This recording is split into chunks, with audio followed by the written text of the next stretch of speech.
and welcome to the Rotary Times Show, a public service program presented by Rotary District 7610. Funding for this program is made possible by the generosity of Rotary District 7610, Virginia. On our program, we speak with Rotarians and community leaders discussing how Rotary International builds partnerships that support local, national, and world communities. I am your host, Rotarian Pat Borowski, from the Rotary Club of Bailey's Crossroads, Virginia. District 7610 recently celebrated the creation of a new satellite club in the Rappahannock-Fredericksburg area of Virginia. Through technology, we are now able to expand our reach throughout the Commonwealth. Today's guest is a trailblazer from this club who will share the journey of a group that is committed Rotarians to implement the district's newest satellite club in their region of Virginia. Please welcome Rotarian Lynne Richardson. Welcome, Lynne. Thank you so much for being here. Thank you, Pat. It's my pleasure. Absolutely. Well, we always like to start out with our guests telling us about their Rotary story. So if you could give us some background on you professionally and personally, and then how you got to Rotary. Absolutely. I am the Dean of the College of Business at the University of Mary Washington. And I've been in this position since the summer of 2011. I became a member of the Rappahannock-Fredericksburg Rotary Club in October of 2011. Before that, though, I had been a Rotarian in two other clubs in two other states. I began my career as a Rotarian in Indiana. I was the Dean of the Business School at Ball State University. And the dean who had served 2 times before me had been a big-time Rotarian in the largest club in the community. And it was the old club. And he said, as the Dean of the Business School, you need to be a Rotarian, and you need to be in this Rotary Club, because that's where all of the business leaders were in the community. So I was there for 6 years, and then I moved to Mississippi State University, where I was the Dean of the Business School, became a member of the Starkville Rotary Club before joining Mary Washington. So I have been in quite a variety of clubs. Actually, the Rappahannock Club is the smallest club, and we have 130 members. So it's not really small. So I've been very active in each of the clubs, serving on the boards of each one. And so it's been a delight to embrace service among ourselves. Well, first of all, thank you for your service and education. Thank you for being a Rotarian, and we're delighted to have you in our district. So tell me a little bit about when was it you sort of turned the corner, and instead of just being a club member, you really recognized yourself as a Rotarian? It goes way back. In Indiana, I was one of the few women members, and I was, I guess, tapped to do a lot of things because I was a woman in a club of 150 men or so. And so I was asked to do a variety of service activities there, and really embraced the whole service above self concept and loved the networking. Was able to get a lot of business done at meetings in the community. But I really, I can remember sitting at the Indianapolis 500 Speedway. We were doing volunteer work for some of the time trials and thinking, this is really cool. I'm getting to do this as a Rotarian. So it's not one thing. It's been many. My family has hosted 2 Rotary Youth Exchange students. So I have sons in Sweden and Japan, and that those experiences actually led my son to do a gap year after high school as a Rotary Youth Exchange student in Milan, Italy. Oh, wow, So wonderful. we're quite the Rotary family. Well, I'm glad of that. Well, now everybody that's listening should be getting their notebooks out, because this is really going to be a program about a how-to. I get my first question in terms of the Satellite Club is, how did the recognition of a Satellite Club possibly being an idea in your club, how did that come about? Several years ago, one of our Rotarians locally was talking to several people in the community about visiting our Rotary Club. We meet at 7:15 on Wednesday mornings, and some of these people could not attend that session. They either commute, they have small children that have to get to school or whatever. Sure.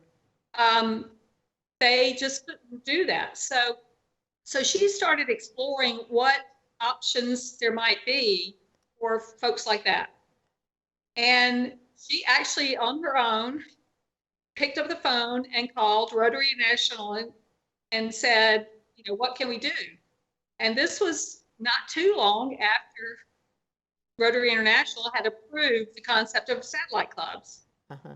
So she then brought that concept to our club as kind of a, should we maybe explore this?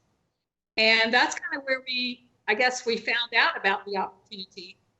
We also, Janet Brown, who was a former 2-time district governor, right, became aware of the concept and championed it with our club. And so kind of between the two of them, we kind of got going. Right, and you mentioned earlier that the Rappahannock Club has about 130 members. So talk a little bit about the culture of always growing. The one thing that has impressed me about the Rappahannock Fredericksburg Club is you're never satisfied. You're always looking for that next achievement over the next hill. So how does that come about? What are the things you have embedded in the club that help that? I'm not sure that I have a great answer for that. We tend to have members who really embrace service above self. And because of their positive experiences in the club, they are always looking for other people who might embrace those same concepts and want to participate. So we have, there's probably 20 people who continually bring new or guests and propose new members. Yes. And because of those 10, 20 people, whatever, we continue to see new members come in. Mm-hmm. And then when the concept was sort of casually identified, how did you form a group? Was there a vote? What was your process in terms of that? 2 presidents ago, when this all came up, asked for an interest group to form to explore this opportunity. Because at that point, remember that we didn't even know there was an opportunity to a satellite club. This was all new to us. Right. So several of us raised our hands and said, we will explore this, see what's out there and what could be. And there were probably about 12 people who actually came to my house one night and we sat around the kitchen table or the dining room table and learned more about what could be. Janet Brown, the woman who had called Rotary International, several other officers of the club, committee chairs of the club, and then just some regular members were there. And we just started thinking about what would this look like. And at some point, started posing the questions that the other members would ask, because there would be questions about why would we want to do this? And initially, I think a lot of people thought, well, this is only for young people who have young children or whatever. But we quickly realized that this would fill a need in our community, not just for young people, but for perhaps retirees who don't want to get up that early in the morning, or who are on a fixed income now and perhaps cannot afford the prices or the cost of the morning club, because we eat breakfast every week and we pay for those breakfasts whether we attend Rotary or not. So there would be quite a price differential in the two club structures. And so that might appeal to a variety of people. So at some point, we sat down and put together a PowerPoint with like frequently asked questions, and massaged that a bit, came up with a time to meet with the general club and presented that. Right. And that, now, in your 2-year time period, was that a year into it, or how far into that were you ready to sort of have that initial conversation with the club? It was probably about 6 months before we brought it to the club. We actually sent the PowerPoint out in advance, and then shared the PowerPoint more formally at a meeting and took questions. There were a lot of people that were just, we don't understand why we need to do this. Right. Why don't we just launch another club? What is the advantage of a SATA club? So we tried to answer questions along the way. And educate the general membership about the advantage of this. Lynne, it was helpful. Lynne, I'm going to stop you right there, because we do have to take a short break. We will take a short break and be back and talk more with Rotarian Lynne Richardson about their club's satellite development in Rappahannock-Fredericksburg area. Please stay tuned with us. Possibilities are all around us. We see potential in unexpected places. And when we share our knowledge, vision, and connections, we turn great ideas into action in communities all around the world. Together, we can make real change happen. We're Rotary. We are people of action. Get involved at Rotary.org. Hello and welcome back to Rotary Times. We are here speaking with Rotarian Lynne Richards from the District 7610's Rotary Club of Rappahannock-Fredericksburg and their new satellite development. So Lynne, you were telling us how you began, it was 6 months into the concept that you had the first discussion with the club, and you were trying to anticipate the questions that members had, and some of those questions were, in essence, why do we need to grow and what is this all about? How did that conversation culminate, and what were the next steps?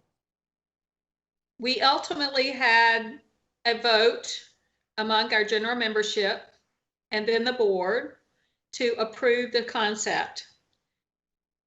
At that point, and it helped, I should say, that we had a champion among our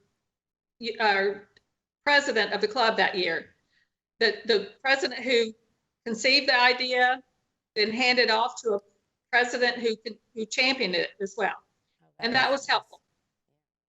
So then we were ready to think about making this a reality. And one of the first challenges, I guess, we felt was who would be the Rotarian who would be the chair of the Satellite Club for the first year. So I remember we had the president of the club and the treasurer and I were talking, and we got our roster out. And we said, who could do this? Who's got the stature within the club, experience in Rotary, the time, the energy, all of the things that we thought would be very important. And so we were just going through, and when we got to David Pierce's name, everybody was like, that's it. So at that point, I picked up my cell phone, we called him, we pitched it to him, and he said an enthusiastic yes. So at that point, we were off and running. And David is a past president of the club, and he's been with the club quite some time, has he not? Absolutely. Yes, and he's always been a leader in your club on various projects. He has been, since I've been in the club for the last 9 years, he has been one of the most active Rotarians in terms of service that we've had. Right. Now, for the sake of our audience, it is important to understand that satellite clubs have to be sponsored by a main Rotary club. And so you are setting up, in essence, an additional club venue, operation, etc. And as you indicated in your comments, it is important, at least it was for your club in this satellite, to identify how your traditional club and your satellite club were compatible but different, correct? Mm-hmm. And then did that cause some changes? I think you mentioned one regarding, for instance, due structure, but were there other changes in perhaps who you were looking for as members, or how you approached a solicitation or prospecting opportunity with people for the satellite club versus people for the traditional club? Early on it did. We really decided to create some interest sessions, excuse me, and we made a wish list of younger people in the community that we knew well and that we thought might be great Rotarians and interested, and yet not be probably ready to be in the traditional club in terms of their stature in the community. The traditional club in our community tends to be more mid-level and senior level people in an organization. Right. Mm-hmm. We decided that Rotary needed to be expanded in our community to younger people. We discussed, of course, having a Rotaract club, but we decided that satellite was the way to go. So we ended up having a couple of interest sessions again over that summer, a year and a half ago. And we invited people we thought might be interested. We talked about what Rotary was all about. We talked about this new concept of a satellite club. These are going to be, people on the ground floor, kind of help define it. And there was a lot of interest. So when we were ready to start officially the club, which we targeted October 1st, 2019 as our start, we started proposing a group of people. I think we had to have 8 to actually launch the club. So we targeted like 10 to 12, proposed them. They have to go through the membership process of the traditional club. And I was the membership chair last year. So I was the person who who took them all through the process. And it's the same vetting process that we'd use for anybody in our club. Right, and I think that's important because clubs are not giving up. I mean, it's not as if the people they bring into a satellite are not going to be compatible or on the same background level, if you will. And as you proceeded with this, what was your success rate in the recruitment? Pretty high. Because we'd had the interest sessions, we were able to identify people who we felt would be good Rotarians, propose them, and then navigate the membership process through the traditional club. And I can't think of anybody that we proposed that said no once we extended the invitation. Right.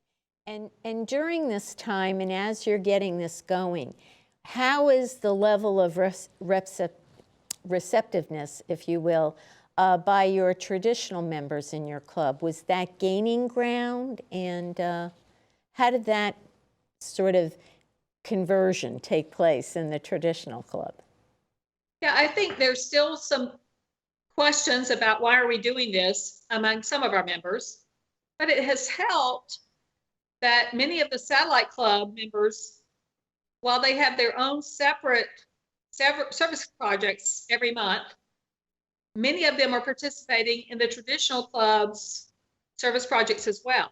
Right. So they're crossing that boundary and becoming known to the traditional members. And I think that's really helped a lot as well.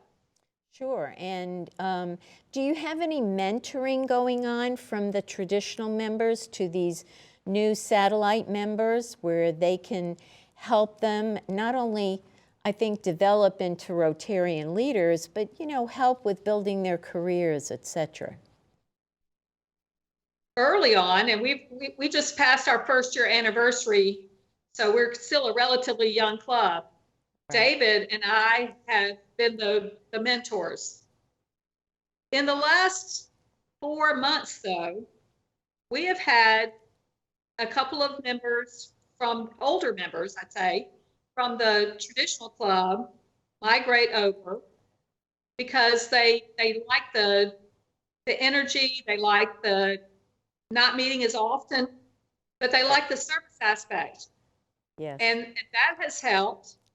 Plus, we've recruited or proposed and had approved several older members who like the concept of the satellite better than the traditional. Yes. So we're not just a young club anymore. We're a kind of a nice little mix of 20-something, 30-something, plus 60-something, 70-something. And that's been delightful for all of us. Well, you know, and that's a perfect point. One of the things that we try to encourage our older traditional members to recognize is that as they move on in the club, their role changes to really be mentors and to remember what it was like to be mentored when they were a younger member coming into the club, and that they should, you know, reprise that role for themselves. And this is a perfect example, and it continues to give our older traditional members continued value in terms of the club. So what do you see as the prospects now going forward for both your traditional club and your satellite club? Well, I think the traditional club has its place and it has its culture, and the satellite club has its place in culture. Both are growing, both have found their identities, and I think in the future, what we'll see is sometimes a traditional member may see a prospect who might be a better fit for whatever reason for the satellite club, and vice versa. A satellite club member may propose somebody for the traditional club. They're very different, but yet the same. Now, there's also one basic philosophy that I know you and David both have in this, because the three of us have talked about it before, and that is coming to this with a business perspective. I mean, it's not just happenstance that you happen to be the dean of the business college. Can you talk a little bit about Rotarians remembering we are in the business of service and how that plays out? I think that that's our cornerstone of the Satellite Club. And it's been the cornerstone of the traditional Rappahannock Fredericksburg Club for years, for decades.